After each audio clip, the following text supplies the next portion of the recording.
नमस्कार साथियों, T for teacher के यूट्यूब चैनल पर आप सभी का हार्दिक स्वागत है। आज के इस वीडियो में हम गणित प्रैक्टिस क्लास, जिसमें हम प्रतिदिन 11 महत्वपूर्ण सवालों को हल करते हैं, यह इसका वीडियो नंबर 14 है। तो चलिए आज के इस वीडियो को शुरू करते हैं।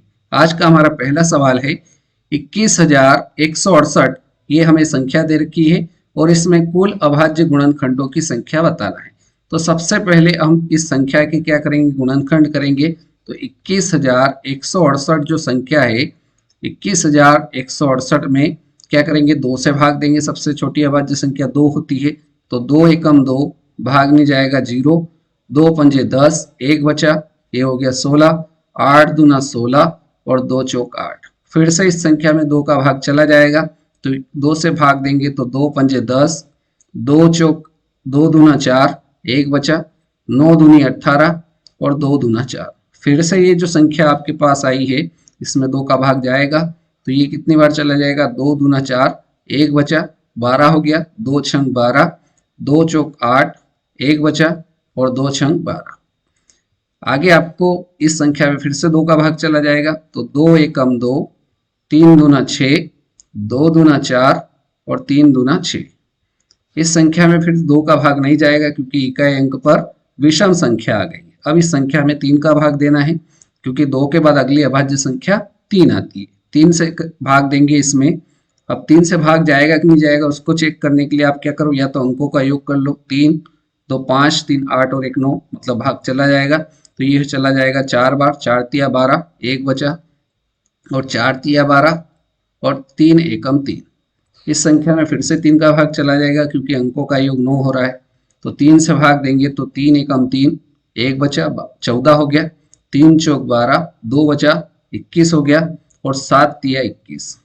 यहाँ पर देखिए अपने पास संख्या आ गई है 147। इसमें वापस से 3 का भाग चेक करना है, तो 3 चौक 12, 2 बचा, 27 हो गया और 9 तिया 27।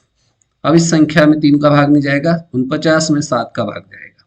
तो इस संख्या में 7 का भाग देंगे तो 7 ही 49 और 7 में भाग जाएगा 7 एकम 7। तो जो हमें संख्या दे रखी थी वो दे रखी थी 21,168। क्या दे रखी थी, 21,168। इसके गुणनखंड देखिए कितने आए हैं, 2 बार, 2 जो है वो 4 बार आए हैं। तो 2 4 बार आए हैं, इसलिए इसको अपन 2 की घात 4 लिख सकते हैं। 3 कितनी बार आए हैं, 3 बार आए हैं, तो इसको लिख सकते हैं 3 की घात 3। इसको क्या लिख सकते हैं, 3 की घात 3। और 7 कितनी बार आए हैं, 2 बार आए हैं, तो इसको लिख सकते हैं 7 की घात 2। इसमें अपने को गुणनखंडों की संख्या बताना है, तो 4 गुणनखंड तो ये हो गए, 3 गुणनखंड 3 के हो गए और 2 गुणनखंड 7 के हो गए। टोटल गुणनखंडों की संख्या इन तीनों को जोड़ देंगे तो 4 और 3 7 और 2 कितना हो जाएंगे, 9 हो जाएंगे। अर्थात आप बता सकते हो कि जो संख्या हमें दे रखी थी 21,168, इसमें कुल अभाज्य गुणनखंडों की संख्या कितनी हो जाएगी, 9 हो जाएगी। ऑप्शन नंबर सी जो रहेगा वो आपके पहले सवाल का बिल्कुल और करेक्ट आंसर हो जाएगा। क्लियर है। आगे बढ़ते हैं सवाल नंबर 2 की ओर। सवाल नंबर 2 में दे रखा है, यदि संख्या दे रखी है आपको 1 5 9 8 4 और स्टार, यह संख्या 4 से विभाज्य है, तो स्टार का न्यूनतम मान क्या होगा। संख्या लिख लेते हैं। संख्या दे रखी है 1 5 9 8 4 और स्टार, और ये बोला है कि ये संख्या 4 से क्या है, विभाज्य है। 4 से विभाज्य है ये संख्या। तो हमको यहाँ स्टार के स्थान पर क्या संख्या आएगी, और जो संख्या आएगी वो न्यूनतम होना चाहिए, कि वो न्यूनतम मान क्या होगा। तो ऑप्शन से इसको हल करेंगे। तो ऑप्शन नंबर ए में आपको दे रखा है 0, सबसे छोटी संख्या 0 है इसमें, तो 0 रखकर चेक करेंगे। तो 0 रखेंगे तो संख्या आपकी बन जाएगी 1 5 9 8 4 और 0। स्टार के स्थान पर हमने 0 रख दिया। अब 4 का नियम क्या होता है, तो 4 का नियम कहता है कि आखिरी के 2 अंकों में क्या होना चाहिए, 4 का भाग चला जाना चाहिए। आखिरी के 2 अंकों में यदि 4 का पूरा भाग चला जाता है, तो वह पूरी संख्या आपकी क्या हो जाएगी, 4 से विभाज्य होगी। तो यहाँ देखिए 0 जैसे रखा तो ये हो गया 40, 40 में 4 का 10 बार पूरा भाग चला गया। अर्थात आप बता सकते हैं कि इस स्टार का जो मान आएगा वो कितना आ जाएगा, न्यूनतम मान कितना होगा, 0 हो जाएगा। 0 इस सवाल का सही उत्तर हो जाएगा।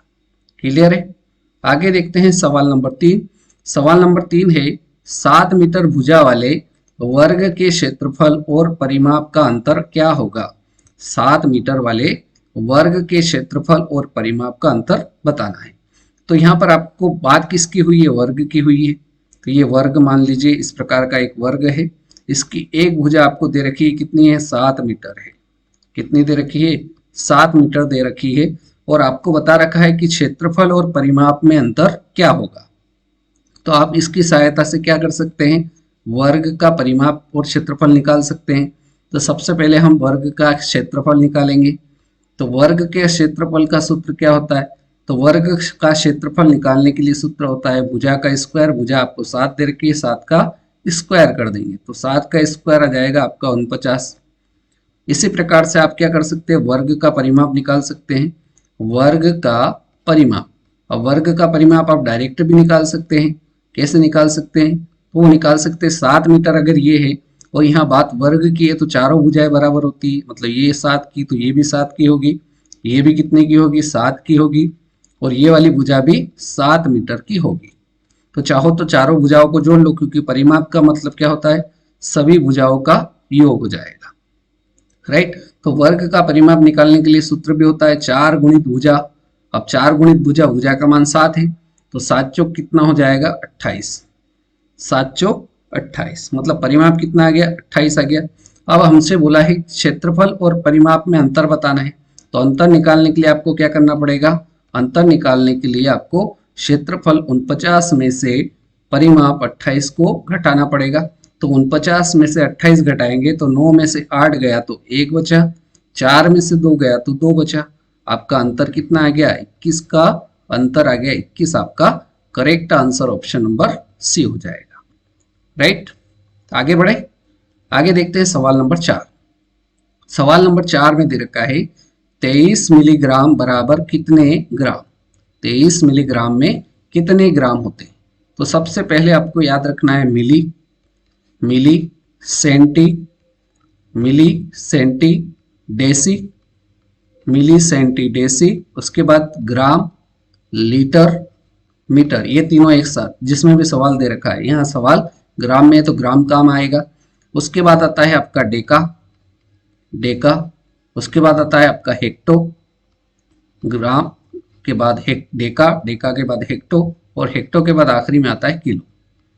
अब ध्यान से समझिएगा इसको, यहाँ मिलीग्राम है, ये मिली यहाँ पर है और हमको जाना है ग्राम तक, मतलब यहाँ तक जाना है। और इस डायरेक्शन में जब भी जाया जाता है, जब भी इस दिशा में जाएंगे तो अपने को क्या करना पड़ेगा? भाग करना पड़ेगा। यदि इधर जाएंगे तो गुणा होगा, इधर जाएंगे तो भाग होगा।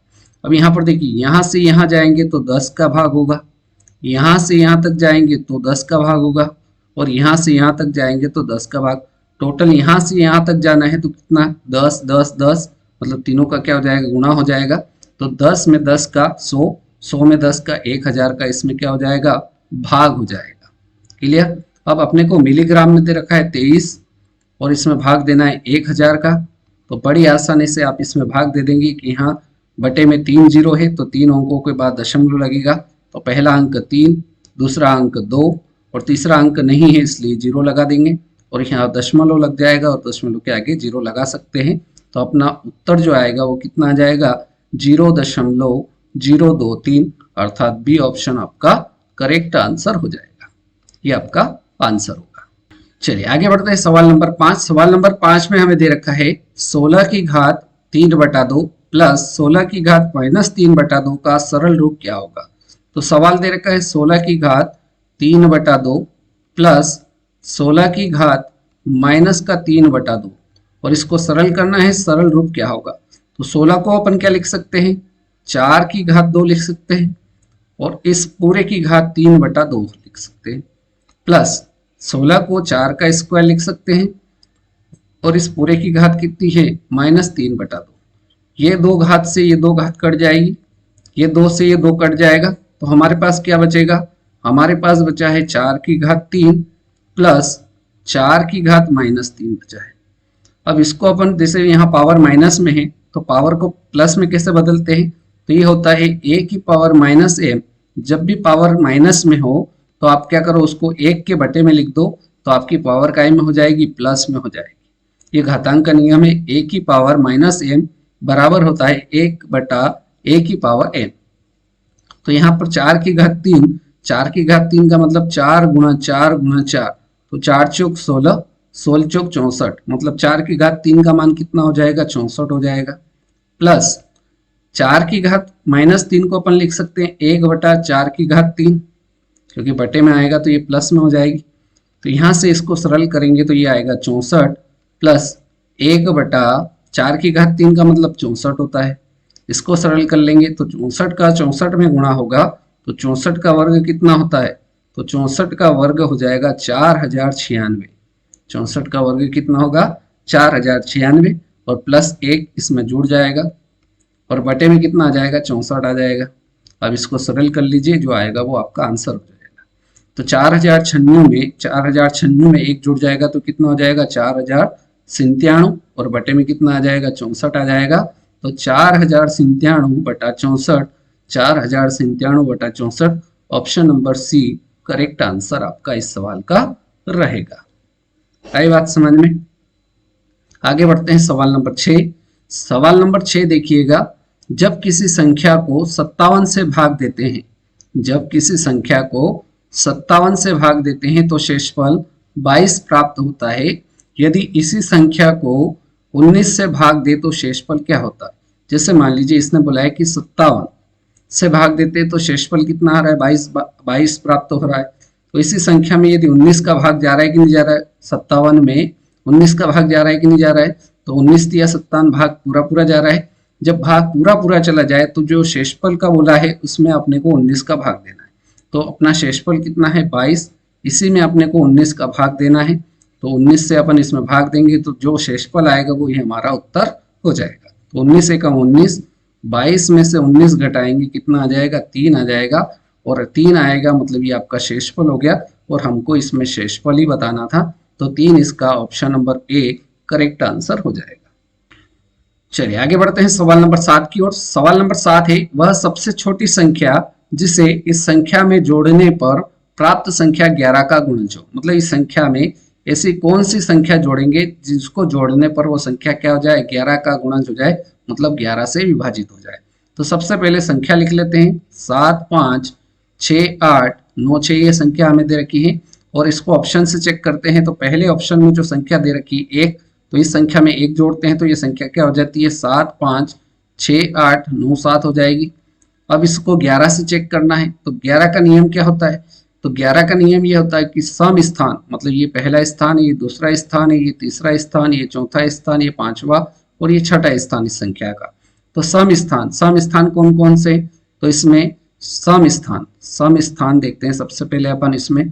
तो दूसरे स्थान पर 5 है, तो दूसरे स्थान पर 5, चौथे स्थान पर 8, ये 8, छठे स्थान पर कितना है, छठे स्थान पर 7 है।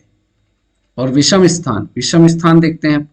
विषम स्थान कौन कौन से, 1 3 5, 1 पे 7 है, 1 पे 7 है, 3 पे आपका 6 है, और 5 पे 9 है। तो इन संख्याओं को जोड़ लेंगे तो ये कितना हो जाएगा, 9 और 6 15, 15 5 20 और 2 22, इसका योग आ रहा है 22, और इसका योग कितना आ रहा है, तो इसको चेक करेंगे, 7 7 14 और 1 15, 15 और 5 कितना आ गया, 20। मतलब ये अंतर क्या आ रहा है, अंतर आ रहा है आपका ना तो 0 आ रहा है और ना ही 11 का गुणज आ रहा है, मतलब ये आपका ऑप्शन गलत है। बी ऑप्शन चेक करते हैं। बी ऑप्शन में जैसे इस संख्या में 2 जोड़ेंगे तो ये संख्या क्या बन जाएगी, 7 5 6 8 9, 6 की जगह अगर 2 जोड़ेंगे तो ये कितना आ जाएगा, 8 हो जाएगा। तो ये संख्या में आपका सम स्थान और विषम स्थान अपने को चेक करना है। ये आपका पहला स्थान, ये दूसरा स्थान, तीसरा, चौथा, पांचवा और छठा। तो देखिए स्थान कौन से स्थान में परिवर्तन होगा, सम स्थान में परिवर्तन होगा। विषम स्थान का योग तो आपका कितना आएगा, 22 ही आएगा। सम स्थान में क्या अंतर आएगा, तो सम स्थान को जोड़ लेते हैं। तो सम स्थान आपका 2, ये वाला अंक, ये वाला अंक और ये वाला जोड़ लेंगे तो 8 और 8 16, 16 और 5 कितना हो जाएगा, तो 16 और 5 हो जाएगा 21। तो यहाँ पर अंतर देखिए, अंतर कितने का आ रहा है, 1 का आ रहा है। या तो 0 आना चाहिए, 11 का गुणा जाना चाहिए, मतलब ये ऑप्शन भी आपका कैंसिल। सी ऑप्शन की ओर बढ़ते हैं। सी ऑप्शन में जैसे आप क्या करोगे, 3 जोड़ोगे। सी ऑप्शन में 3 दे रखा है तो 3 इस संख्या में जोड़ेंगे तो संख्या बन जाएगी 7 5 6 8 और 9 और ये 3 जोड़ेंगे तो 9 हो जाएगा। अब देखिए विषम स्थान तो आपका वैसा का वैसा ही रहेगा, अंकों का योग कितना होगा, अंकों का योग आपका 22 हो जाएगा, यहाँ तक कोई दिक्कत नहीं है।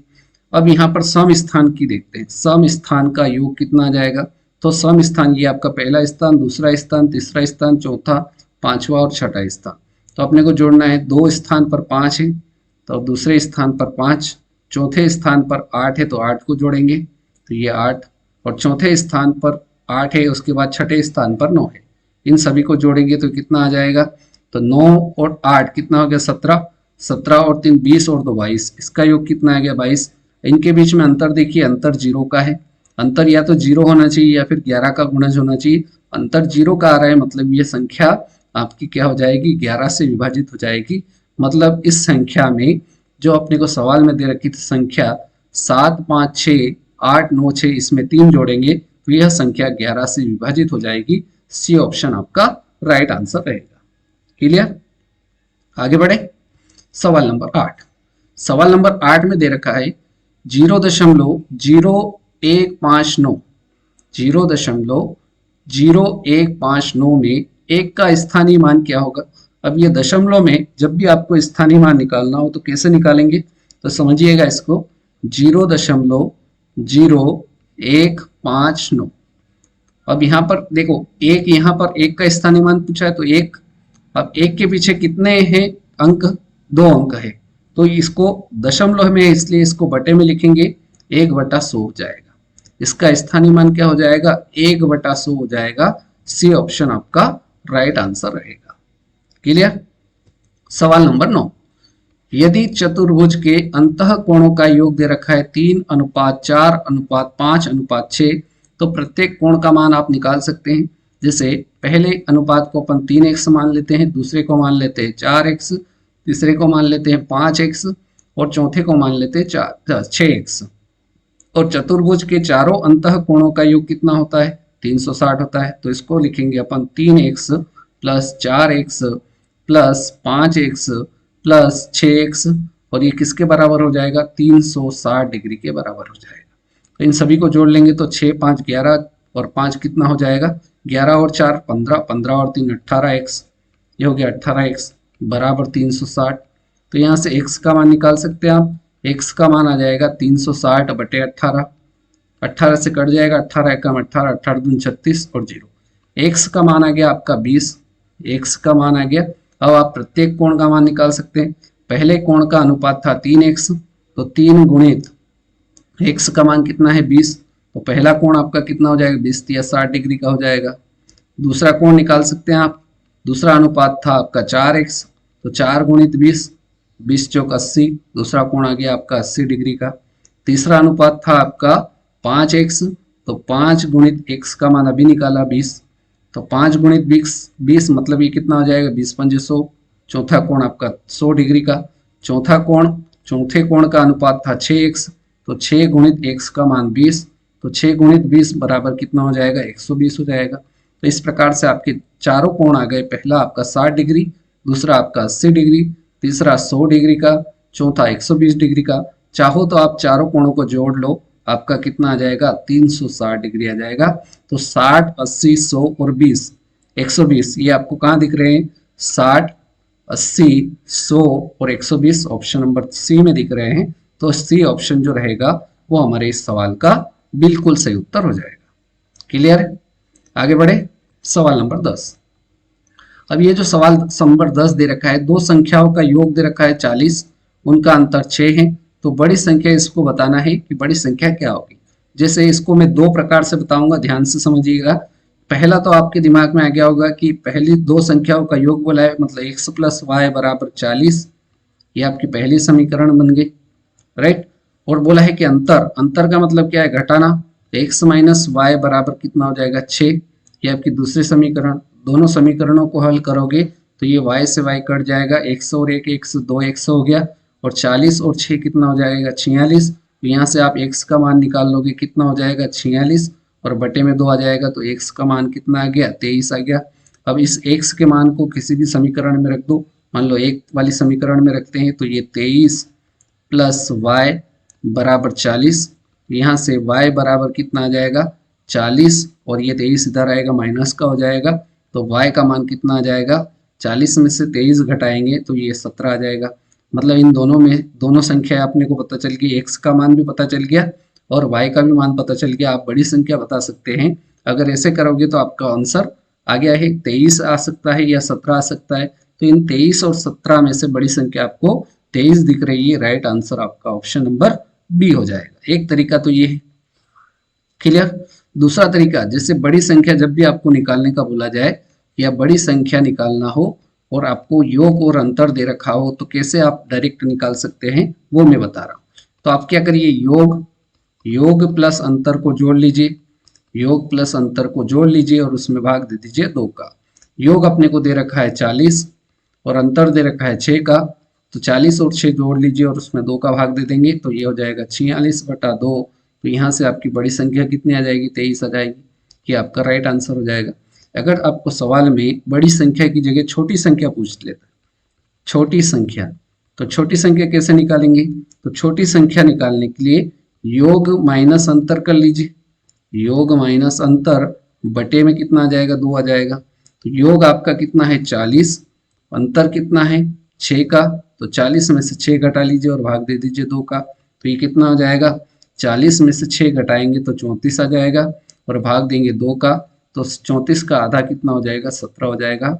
अब इन दोनों संख्याओं को आप बता सकते हैं कि बड़ी संख्या अगर निकालना हो तो इस फार्मूले का उपयोग कर लीजिए, डायरेक्ट आ जाएगा, और छोटी संख्या निकालना हो तो ये फार्मूला आप दोनों को आप लोग याद रखिए तो आपका आंसर डायरेक्ट आ जाएगा।